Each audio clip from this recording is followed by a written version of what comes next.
આજે વાત કરવી છે આ વડોદરાના શિક્ષણની કે સંસ્કારી નગરી જે મહારાજા સયાજીરાવ ગાયકવાડે વસાવેલી અને ત્યાં દીર્ઘદ્રષ્ટિથી જે મહારાજા સયાજીરાવ ગાયકવાડ યુનિવર્સિટીની સ્થાપના કરી. મહારાજાશ્રીનો એક જ આશ્રય હતો કે વડોદરાના બાળકો ભણી ગણીને શિક્ષિત બને અને વડોદરાને એક ભવ્ય રીતે એનો શણગાર થાય.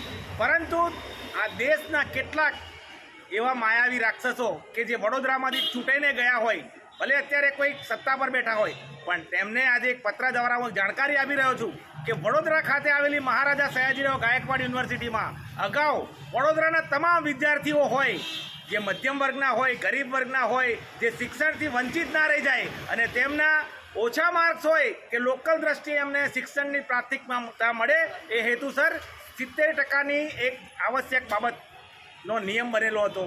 એ પ્રણાલિકા મુજબ ગત વર્ષે પણ વિદ્યાર્થીઓને એડમિશન મળેલા છે.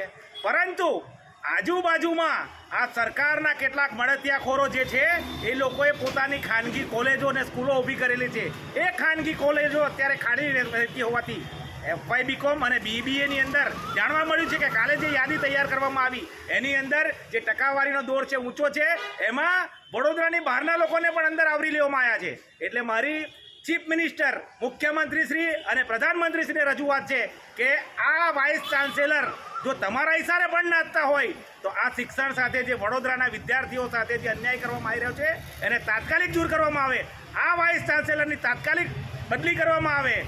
અને તમે જે સમાવેશ કર્યો છે તો Maharaja Sayajirao Gaekwad university MS university જે છે એને તમે નેશનલ લેવલ પર શા માટે ના લીધું? શા માટે યુનિવર્સિટી કોડ એકની અંદર સમાવેશ કર્યો?